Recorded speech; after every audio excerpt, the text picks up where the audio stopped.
So I enjoy it. But it's my time to bang on the bullshit black people. That's what I do for Black History Month.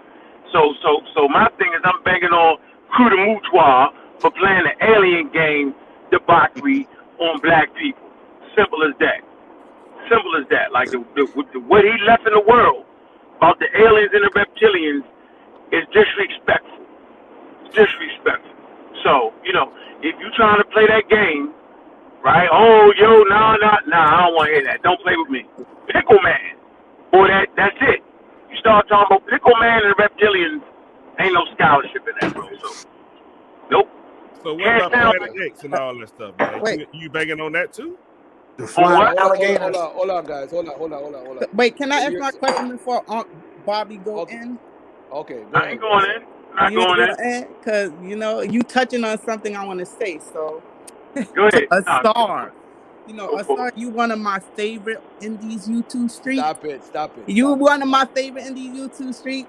So, I'm coming for everybody. So, how do we know what scholars to use? Because, some people, they use a lot of European scholars. I mean, they said colors don't have no truth or whatever.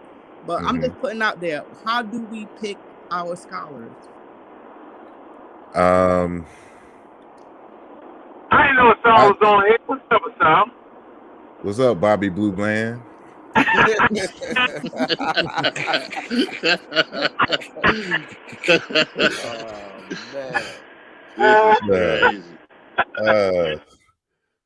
Well, it's for me, it's all boils down to the quality of the work.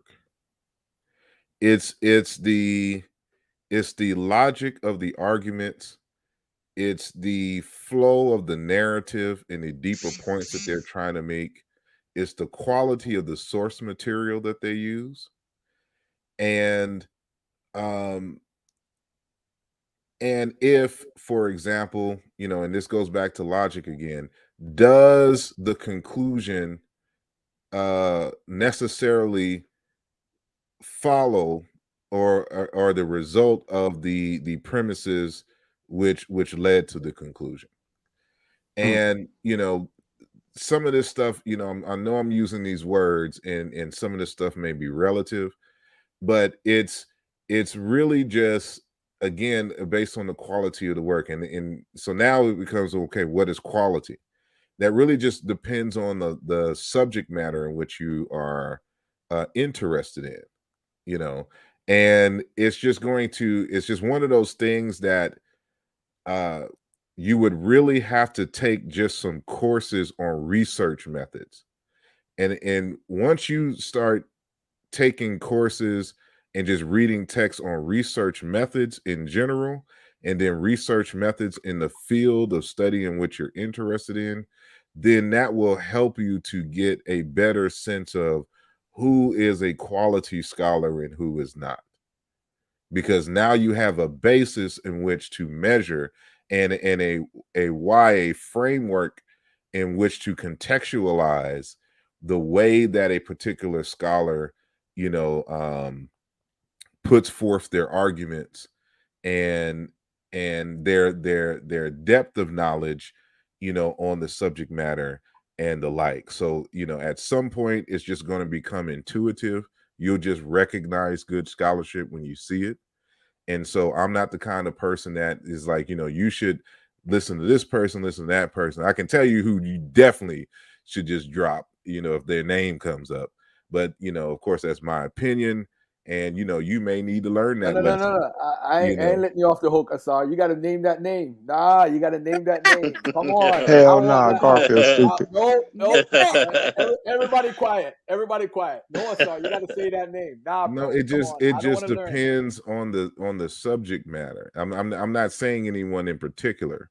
I'm just saying it's because it's not so much, because first and foremost, you're never going to find a scholar that has everything right about the subject, because the nature of scholarship itself, it doesn't lend itself to perfection.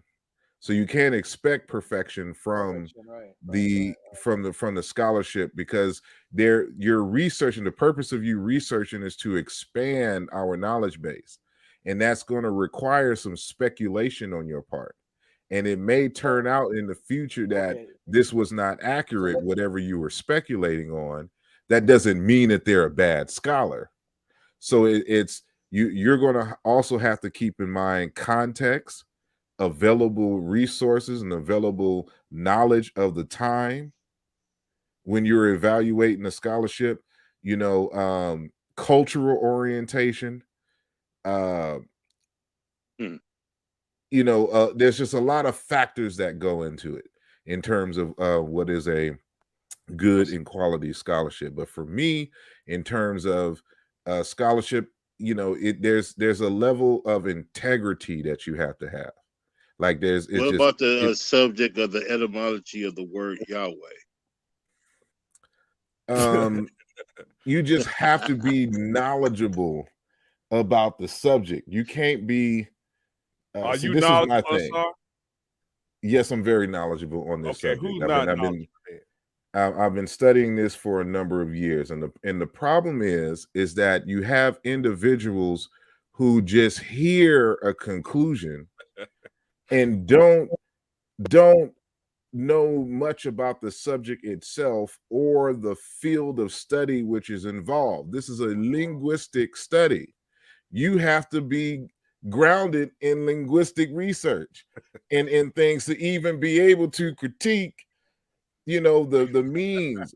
And so, like, you hear a conclusion that that doesn't resonate with you, and then in 5 minutes you already got a 2-hour video in response. Black Line, you told me to stop it, and you gonna amp them up. Come on, man. I was just curious. And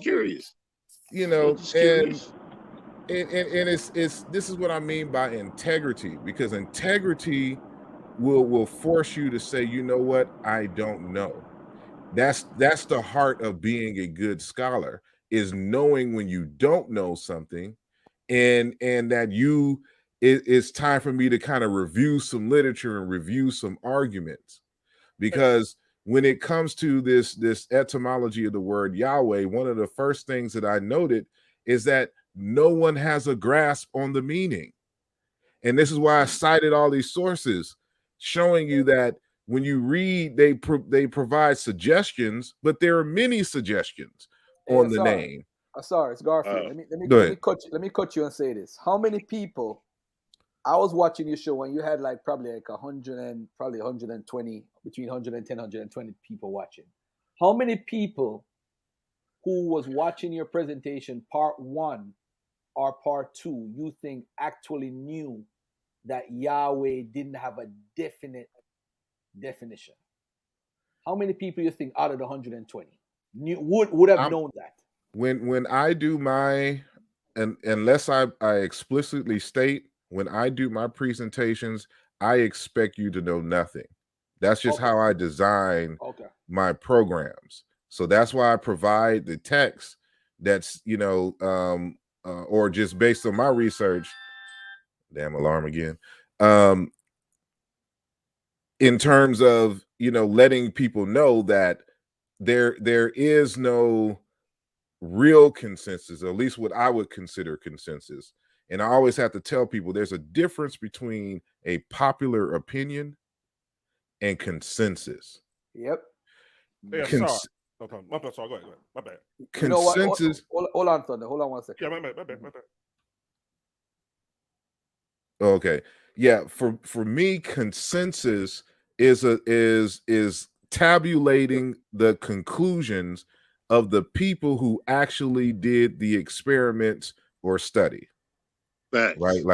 Like if there was 10 researchers who actually went into the lab and did separate experiments on this one research question, then when you look at all 10 of their results, the consensus is the number ones that have come to the same or similar conclusion. Exactly. That's the consensus. Popular opinions are the people that have read the research, and they just agree with one or another. So the popular opinion is just, you know, the number of folks that just happen to agree with a certain set of scholars, a scholar or a school of thought. And that's what people get confused. I was just finna say that. I was just finna say that people get confused between popular opinion and consensus. And a lot of people will go with the popular opinion over the consensus, and they'll present the popular opinion as if that's the end all be all. Exactly. So that's why